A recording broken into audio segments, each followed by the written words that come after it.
बिस्मिल्लाहिर्रहमानिर्रहीम अस्सलामु अलैकुम वरहमतुल्लाहि वबरकातुहू। मेरे पाकिस्तानियों, जो आज की सबसे बड़ी खबर है जिसने मुझे हैरान कर दिया है, वो मैं आपको पहले बताऊंगा। सबसे आज बहुत कुछ है आपके साथ शेयर करने के लिए, लेकिन जो पहली खबर है, अभी तक मुझे यकीन नहीं आ रहा कि ये खबर वाकई आई है, लेकिन ये आ गई है। जरा ये सुने। आपने परसों देखा, आपके ही जर्नलिस्ट हामिद मीर साहब ने स्टैंड लिया, क्योंकि उनको बताया गया कि ये इंटरव्यू नहीं चलाना, लेकिन उन्होंने स्टैंड लिया कि मैंने कमिट किया है और मैंने इंटरव्यू चलाना है। उन्होंने इंटरव्यू चलाया। जब एक ने स्टैंड लिया, 2 और इंटरव्यूज चले टीवी पर। इसी तरह अगर एक जज स्टैंड लेगा तो बाकी जजेस को भी जो है मौका मिलेगा स्टैंड लेने का। तो जजेस अपनी गिरबान में सोचे कि पूरी कौम उनकी तरफ देख रही। मेरे लिए सबसे बड़ी खबर यह है कि हामिद मीर ने स्टैंड ले लिया। यानी जर्नैल पिछले 3 से 5 साल ये जो सारा हो गया है मार धाड़ का, इसमें पहली बार अगर बेबस हुए हैं किसी के स्टैंड के सामने तो वो हामिद मीर है। अब ये बात तो मैं शुरू से करता आया हूं और मैं इस बात का कायल हूं कि हामिद मीर का पावा बहुत बड़ा है। और मैं हमेशा कहता आया हूं कि जिस ज़माने में इमरान खान के दौर में भी हामिद मीर को बहुत अच्छा इनकलाब आया हुआ था और वो जर्नैलों की बीवियों की गोली मारने की भी खबरें दिया करता था, तब भी ISPR की प्रेस ब्रीफ में ये सबसे अगली लाइन में बैठा करता था। हम लोग दौरे जाहिलियत में ऐसे थे कि वॉलंटरली इन जर्नैलों का दिफा करते थे। वॉलंटरली मैं अपनी ज़ात की हद तक आपको बता सकता हूँ कि मैं इस नज़रिए पे बिलीव करता हूँ कि इंसान को अपनी सोच के मुताबिक जो दुरुस्त लगे वो बोलना चाहिए। ना किसी की व्हाट्सएप पे दी गई खबर पे खबर करनी चाहिए, ना किसी की दी गई फाइलों पे खबर करनी चाहिए, ना ISPR से खुफिया मीटिंग्स करनी चाहिए, ना उनके दिए गए एजेंडे पे चलना चाहिए। ठीक है, तो मैं आपको कई बार ये बता चुका हूँ कि मुझे भी हायर करने की कोशिश की गई थी, मैंने इनकार कर दिया। मैंने कहा जी मैं आज़ाद बंदा हूँ, मैं आपके लिए काम नहीं कर सकता। ये मैं आपको इसलिए याद दिला रहा हूँ कि मेरी सोच हामिद मीर के बारे में नहीं बदली, क्योंकि मुझे हामिद मीर के वो आर्टिकल्स याद आ जाते हैं जो उसने वॉशिंगटन पोस्ट में 2021 में लिखे थे, और वो सब तकरीबन इमरान खान के खिलाफ थे। और उसमें इमरान खान को प्रो तालिबान से लेकर और मजहबी इंतहा पसंद से लेकर और डिक्टेटर और मीडिया का गला दबाने वाला और यानी दुनिया की सारी बुराइयां इमरान खान में इसने बयान कर दी थी। वही हामिद मीर अब स्टैंड लेता है, जर्नैलों के सामने खड़ा हो जाता है डट के और कहता है मैंने इंटरव्यू चलाना है, जो करना है कर लो। और फिर जर्नैल सरेंडर कर देते हैं और कहते हैं जी आप चला लें इंटरव्यू, आगे फैसला आप लोग खुद कर लें। मैं तो सिर्फ इतना कह रहा हूँ कि स्टैंड हामिद मीर ने लिया है, ये खबर है। वो भी इसरार अहमद राजपूत है शायद, वो भी आपको दिखा देता हूँ। वो कहती हैं कि ब्रेकिंग माल रोड रावलपिंडी पर फायरिंग, सिक्योरिटी फोर्सेज ने हमलावर को हलाक कर दिया। हलाक होने वाले शख्स की शिनाख्त मोहम्मद हुसैन के नाम से हुई, जो खैबर का रिहायशी था। सिक्योरिटी ज़राए हलाक मुलजिम मोहम्मद हुसैन PTI का कारकुन था। सिक्योरिटी ज़राए हलाक मुलजिम से PTI यानी पार्टी परचम, असला और अहम दस्तावेजात बरामद। जर्नैल जो हैं वो किस हद तक गिरने के लिए तैयार हुए पड़े हैं और PTI आपस की लड़ाइयों में फंसी हुई है। ये हैं जी इसरार अहमद राजपूत का। वो कहते हैं कि सिक्योरिटी फोर्सेज ने मार दिया एक बंदे को जो GHQ में जो है वो घुसने की कोशिश कर रहा था। साथ उन्होंने एक्चुअली एक बंदे की तस्वीर भी पोस्ट कर दिया। और अगर मैं इसको बड़ा करके आपको दिखाऊं तो आपको नज़र आएगा कि कोशिश की गई है कि PTI का झंडा भी जो है वो इसमें शामिल किया जाए और उसके जूते और सारा कुछ जो है वो दिखाने की कोशिश की गई है। नीचे उन्होंने तस्वीर में उस एक बंदे की तस्वीर भी डाल दी है जिसने PTI की टोपी पहनी हुई है और इस तरह कर दिया। लोगों को पता है कि ये प्रोपेगेंडा है, लेकिन आप ज़रा अंदाज़ा लगाएं कि जर्नैल अगर ये कर रहे हैं, लोगों को ये कहा गया है कि ये पोस्ट करो, ये किस हद तक गिर गए हैं। वो जमात जो मुल्क के 90% आवाम को रिप्रेजेंट करती है, उसके बारे में ऐसी राय कि तुम्हारा बंदा चढ़ दौड़ा, उसने हमला कर दिया और उसको मार गिराया गया। मतलब PTI को कोई ये TTP और इस तरह के साथ जोड़ने की कोशिश कर रहे हैं। तो जब ये लोग बात करते हैं तो फिर जाहिर है कि बताना कि PTI को इसको फ़ौरन काउंटर करना चाहिए। वक्त के साथ साथ जो है वो एक बयानिया बनता है और फिर आगे जो है वो खेल मज़ीद ख़तरनाक हो जाया करता है। पाबंदियों की तरफ जाते हैं मामला, मज़ीद केसेस की तरफ जाते हैं। लेकिन सबसे बढ़ के आप नहीं समझते कि ये खबरें चलवाने के पीछे असल गहरी साजिश क्या है। उसके लिए आपको एक खबर का मैं हवाला देता हूं, मेरे पास उसका भी वो कटिंग नहीं है। रॉयटर्स ने खबर छापी है। उन्होंने लिखा है कि पाकिस्तान ने जो ये ब्लास्फेमी के हवाले से मामले थे, इस पर बड़ा अच्छा कंट्रोल किया। जो TLP जमात थी ना, जो लोगों को बस गुस्ताखे रसूल तो सरतन से जुदा कर दिया, उन पर बड़ा अच्छा काबू पाया है निज़ाम ने। मगरिब की एक बहुत बड़ी डिमांड है कि पाकिस्तान ये जो अपने तौहीन मज़हब और तौहीन रसालत के कवानीन है ये ख़त्म कर दें। ये मगरिब की बहुत बड़ी डिमांड है। अमरीका ये डिमांड कई बार कर चुका है, यूरोपीय यूनियन ये डिमांड कई बार कर चुका है कि आपके जो ब्लास्फेमी के लॉस हैं ये ख़त्म करें। ठीक है, अब यह ज़ाहिर है ये प्रेशर है। जर्नैलों ने क्या किया कि TLP को बुलाया, मुरीदकी में कत्लेआम किया और मगरिब को बताया कि हमने पाकिस्तान से ना ब्लास्फेमी गैंग ख़त्म कर दिया है, अब लोग आज़ाद हैं, अहमदी हों जो मर्जी हों वो अपनी बातें करने में आज़ाद हैं, कोई उनको हाथ नहीं लगाएगा, उनको कोई मारेगा नहीं। मगरिब में इसको बहुत पॉजिटिव लिया गया। ये जो मीर जाफ़र की इतनी सपोर्ट है मगरिब में, उसकी एक वजह ये भी है कि ये अपने आप को मॉडरेट और बाकी सबको मजहबी इंतहापसंद बना के पेश कर रहा है। ये इतनी लंबी मैंने फिर आपको जो ये कहानी बताई है, इसके पीछे वजह यह है कि ये जो खबर है ना कि जी पीटीआई से उसका ताल्लुक था, कोई बंदा मारा गया है मार रोड पे और इदारों ने मार दिया है और उसके झंडा भी निकल आया है और डंडा भी निकल आया है। ये भी मगरिब को बताने के लिए है कि पीटीआई को जो हमने तुन के रखा हुआ है इसलिए कि उनके अंदर शिद्दत पसंद लोग मौजूद हैं और हमें उनको एट बे रखना है। और अगर ये जमात इक़्तिदार में आ गए तो आलमी अमन के लिए अच्छा नहीं होगा। ये मैं आपको संजीदा बात बता रहा हूँ, ये वाली बात संजीदा है। बाकी तो वो खबर कंफर्म नहीं है, लेकिन ये बात संजीदा है कि यही बताया जा रहा है कि इमरान खान एक रेडिकल बंदा है, इस्लामिस्ट है, और ये लफ्ज़ सुनते ही मगरिब वालों के ना कान भी खड़े हो जाते हैं, बाल भी खड़े हो जाते हैं, और वो फिर ऐसे बंदे को एक्सेप्ट नहीं करते। अब ये दो चीज़ें तो हो गई जो हैरानकुन थोड़ी चीज़ें थी कि फौज अपना स्क्रिप्ट भी बदलने के लिए तैयार नहीं है और इस तरह की बातें कर रही है। अब मेरे पाकिस्तानियों, एक चूरन जो है वो आ रहा है, और वो चूरन क्या है मैं आपको वो भी बताने की कोशिश करता हूँ, लेकिन उससे पहले हम अलीमा खान का ये क्लिप देखते हैं। तो बड़ा अच्छा हो जाएगा। गारंटी दे रहे हैं आप लोग हुकूमत को कि आप सियासी गुफ्तगू नहीं करेंगे? मैं तो किसी से बात नहीं हुई है, मैंने कौन सी गारंटी दी है? फिर आप इतनी साहब कल प्रेस कॉन्फ्रेंस में करें। देखें, मुलाकात करवा दें, पहले ये देख लेते हैं। लेकिन हमारा जो पहला डिमांड है, आपको पता है ना कि हमारा मार्च से जो मेरी बहन की एप्लीकेशन जो सुप्रीम कोर्ट में अभी नंबर लगा हुआ है, लग नहीं रही है, वो यही है कि इमरान खान का इलाज पहले चेकअप, कॉम्प्रिहेंसिव चेकअप, और उनकी आंख का इलाज शिफा इंटरनेशनल में होना चाहिए। ये रिक्वेस्ट उन्होंने डाली हुई है सुप्रीम कोर्ट में, और मैंने कैद तनाई की यहाँ डाली हुई है। हम तो ये दोनों चीज़ों के हमारे लिए इशू है कि इमरान खान की कैद तनाई ख़त्म हो, जिसके अंदर मुलाकातें बहाल हो, किताबें बहाल हो, टीवी बहाल हो। वो कह रहे थे जेल में सुप्रिटेंडेंट के अखबार दो दे रहे हैं, तो बाकी चीज़ें भी बहाल करें। ये तो उनका, देखिए जज के नीचे है जेल, जज ने भेजा है उनको जेल में, और जज जिम्मेदार हैं उनकी सेहत का, और जजेस को कह रहे हैं कि आप उनकी आइसोलेशन ख़त्म करवाएं और उनका इलाज अस्पताल में कॉम्प्रिहेंसिव। ये बहुत इंपॉर्टेंट क्लिप है, बहुत इंपॉर्टेंट। कई दिनों से बयानियां चल रहा है, जी गारंटी दे दें, बहने गारंटी दे दें, लिख के दे दें तो मुलाकात हो जाएगी। वो कह रही है हमारी डिमांड पहली ये है कि उनका इलाज उनके ज़ाती डॉक्टर से, उसके लिए तो कोई गारंटी की जरूरत नहीं है ना। वो कह रहे हैं कि शिफा इंटरनेशनल में इमरान खान को लेके जाएं और ज़ाती उनके जो मौलिज हैं उनके जरिए उनका इलाज हो। डॉक्टर उस्मा भी, एक और क्लिप भी है मौजूद, वो भी लंबी हो जाएगी बात, वो भी ये कहती हैं कि हमारी बेसिक डिमांड ये है कि इमरान खान का इलाज हो। तो आप मुझे बताएं कि इसमें कौन सा अमर माने हैं। लेकिन बयानिया क्या चला दिया जी, पीटीआई को दहशतगर्द बड़ा सरगर्म रुकन था, वो मार रोड पे आया था, उसने गोली मार दी और झंडा लेकर आया था, और उसके पास से अहम दस्तावेजात में, अब खबर अपडेट कर दी है आईएसपीआर ने मुबैना तौर पे कि उसके पास अहम दस्तावेजात थी जो इदारों ने कब्जे में ले ली हैं।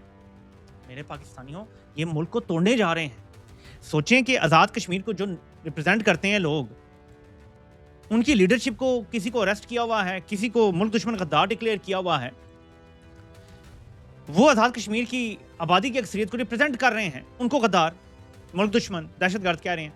अब पूरे पाकिस्तान में जो जमात पूरे पाकिस्तान को रिप्रेजेंट करती है, हर सूबे में है, 90% पाकिस्तानी उसका सपोर्टर है, उसको कह रहे हैं जी ये दहशतगर्द है, ये इसके वोटर सपोर्टर दहशतगर्द।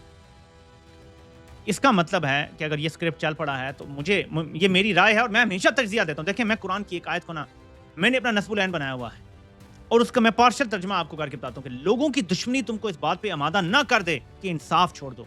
इंसाफ किया करो कि यही परहेजगारी है।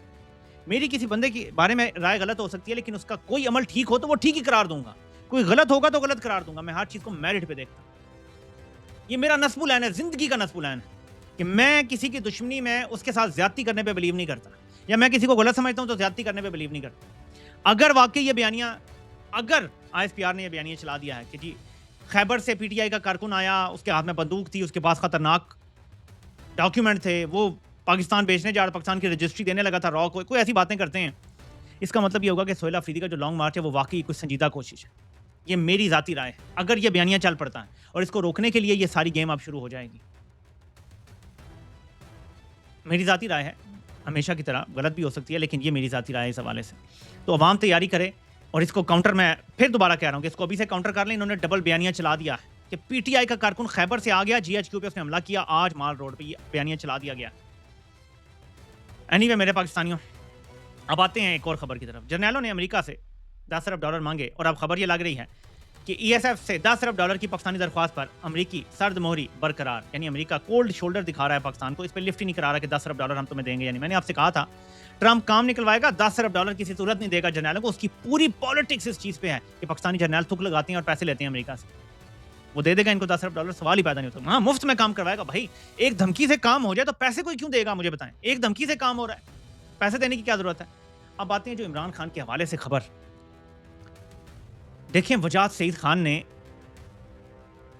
जो बात कर दी उसके बाद मुझे तो रात को नींद नहीं आई। और मैं सोचता, देखिए मैं सहाफ़ी तो नहीं हूं ना, मैं तो सहाफ़त के खिलाफ एक आवाम की आवाज़ कि जो गलत सहाफ़त होगी, जो झूठ की सहाफ़त होगी, मैं उसके खिलाफ एक रद्द अमल हूं। बेसिकली मैं आपकी आवाज़ हूं बुनियादी तौर पे। आम आवाम को आवाज़ नहीं मिलती तो मैंने आम आवाम की आवाज़ बनने का फैसला किया। लेकिन ये बड़ी ख़तरनाक चीज़ है कि आप इमरान खान के हवाले से ऐसी बात कर दें जब आपके पास मुसद्दिका इतलात ना हो। सहाफ़ी की जिम्मेदारी बहुत बड़ी होती है। हम अगर ये बात करते हैं कि ये खदशा मौजूद है कि वो इमरान खान को ज़हर दे रहे हैं, मैं ये बात कहता हूं कि ये बिल्कुल उनका मंसूबा मौजूद है कि वो इमरान खान को जिंदा बाहर नहीं आने देना चाहते, तो ये चीज़ें अपनी जगह मौजूद हैं। लेकिन ये कह देना कि इमरान खान अब हम में नहीं है, ये गैर जिम्मेदाराना गुफ्तगू थी। और इसको अगर आपने जज करना है कि ये खबर सही है या नहीं है, तो मैं आपको सिंपल बता चुका हूँ कई बार कि अगर कोई ये कहता है कि मुझे फ़ौज के अंदर से अंदरूनी खबरें आ रही हैं, मेरी ज़ाती ये राय है कि वो खबर देने की इजाज़त है तभी आ रही है। फ़ौज के अंदर जब से ये मीर जाफ़र चीफ बना है, इतनी सख्ती इसने की हुई है कि कोई विस्पर भी करे ना इसकी मर्ज़ी के बगैर तुन दिया जाता है। फ़ौज के अंदर खौफ का माहौल सिविलियन से भी ज़्यादा इसने बनाया हुआ है। आपको लगता है कि इसने पंजाब में जुल्म जबर किए हैं, मैं आपको बता रहा हूँ मालूमात की बुनियाद पर इसने फ़ौज के अंदर ज़्यादा जुल्म और जबर रखा हुआ है, दबा के रखने के लिए। इतना स्ट्रेंगल होल्ड है कि आप तसव्वुर नहीं कर सकते। और फिर कोई ये दावा करे कि मुझे GHQ के अंदर से 3 मुख्तलिफ लोगों ने ये बात बताई है मुख्तलिफ तरीके से, तो GHQ के अंदर से हम ये तो नहीं कहते कि वो झूठ बोल रहा है कि GHQ के अंदर से नहीं किसने बताई होगी, लेकिन अगर बताई है तो मैं ये तजज़िया ज़रूर दूंगा कि वो फिर कोई चाहता था कि ये बताई जाए। तो आगे आप खुद सोच लें कि अगर इजाज़त से और इस तरह बताई जाए तो उसके पीछे क्या मुमकिन एजेंडा हो सकता है। बहरहाल इसका इलाज एक ही है कि इमरान खान से फौरी तौर पर उनके ज़ाती मौलजीन की मुलाकात हो, उनका चेकअप करें और फिर उनको शिफा इंटरनेशनल अस्पताल शिफ्ट किया जाए और वहाँ पे फिर बहनों की भी मुलाकात करवा दी जाए। इसी ऑर्डर में मामलात होंगे तो ज़्यादा बेहतर होगा, क्योंकि फर्स्ट थिंग फर्स्ट डॉक्टर से मुलाकात इंतहाई ज़रूरी है। उनकी सेहत के हवाले से, उनकी ज़िंदगी के हवाले से जो तशवीश है वो पूरी कौम को है। अब मेरे पाकिस्तानियों, मैं आपको एक बार बता चुका हूँ आज से 2-3 साल पहले जब ये नया रजीम चेंज ऑपरेशन हुआ था कि इन्होंने ये ज्योतिषी वगैरह जो सितारों का हाल वगैरह बताते हैं ना, ये भी अपने रखे हुए हैं। अब उन्हीं में से एक कैरेक्टर है, उस कैरेक्टर ने क्या कहा है मैं अब आपको बताने की कोशिश करता हूँ। कितने अरसे से इस काम में पड़ी हुई हैं, आप सुने वो क्या कहती हैं। हाँ, तो एक और वो तो जो नया सिस्टम बनेगा इस मुल्क में तो समझे 11-12 साल तो वही चलेगा। अच्छा, तो एक और जी। लंबा टेन्योर देख रहे हैं हम, जी जी जी जी। तो जमहूरियत के बिसात लपेटी जाएगी क्या? मतलब मैं तो वैसे कहूँ कि देखें आसमा, अगर जमहूरियत इस मुल्क में हम अफोर्ड ही नहीं कर सकते, तालीम की कमी और डेमोक्रेसी किस चिड़िया का नाम है आज तक हमें तो समझ ही नहीं आई। मैं तो आप लोगों से कहती हूँ जिन मुल्कों में क्या बादशाहत है, क्या उन मुल्कों ने तरक्की नहीं की। तो मुझे नहीं पता इस मुल्क में जो सिस्टम तब्दील होना है, मैं मनसब की तब्दीली को नहीं कहती, जो सिस्टम तब्दील होना है और ये होना है अल्लाह के हुक्म से, इसी ने मुल्क को बदलना है। हाँ जी, तो सिस्टम की तब्दीली की अब ज्योतिषियों ने और जो सितारों के हाल देखते हैं उन्होंने भी बताना शुरू कर दिया कि सिस्टम तो बदलना ही बदलना है। मैंने आपको ये क्लिप इसलिए नहीं सुनाया कि ये इंपॉर्टेंट है या इसकी कोई पेशेंट गोई इंपॉर्टेंट है। मैं आपको एक आर्टिकल का थोड़ा सा हवाला देना चाहता हूँ ना। नुसरत जावेद के बारे में मेरी राय आपको पता है कि क्या है, इनके बारे में, सोहेल वड़ाइच के बारे में, नजम सेठी के बारे में, ये सारे जो पुराने लोग हैं इनके बारे में मेरी राय आपको पता। मैं आपका वक्त नहीं ज़ाया करता, मैं जब भी आपको कुछ दिखाता या पढ़ाता हूँ वो बहुत इंपॉर्टेंट होता है कॉन्टेक्स्ट के लिए। मैं अब इसको अपने पीछे रखने लगा हूँ और हम ये आर्टिकल थोड़ा सा देखने की कोशिश करते हैं। वो लिखते हैं कि गुज़श्ता कॉलम में अर्ज़ किया था कि वतन अजीज़ में मई 1988 से अप्रैल 2022 तक मुतअद्दिद हुकूमतों को फारिग होते देखा है। इनमें से एक भी अचानक फारिग नहीं हुई। इसे घर भेजने की हांडी पकाने में हमेशा कई माह लगे। अक्सर हुकूमतें अगरचे अपने इख्तिताम के दिन तक सत्ते खैरा के गुमा में मुब्तला नजर आती रहीं। मोहतरमा बेनज़ीर भुट्टो की पहली हुकूमत के साथ 6 अगस्त 1990 के दिन ऐसा ही हुआ। अब वो पूरी कहानी लिखते हैं, वो मैं आपको नहीं बताऊंगा कि जी बेनज़ीर के खिलाफ ये साजिश हुई, वो साजिश हुई, अमेरिका खिलाफ हो गया और फिर मैंने उनसे जाके कहा कि आपकी हुकूमत गिराने लगे हैं। फिर उन्होंने सदर इसाक को कहा, उन्होंने कहा जी मैं कोई गैरानी काम नहीं करूंगा, so on and so fourth. लेकिन आखिरी बात मैं आपको सिर्फ बताऊंगा, मैं वक्त ज़ाया नहीं करूंगा आपका। आखिरी थोड़ा सा एक है, 2 लाइनें वो सुन लें।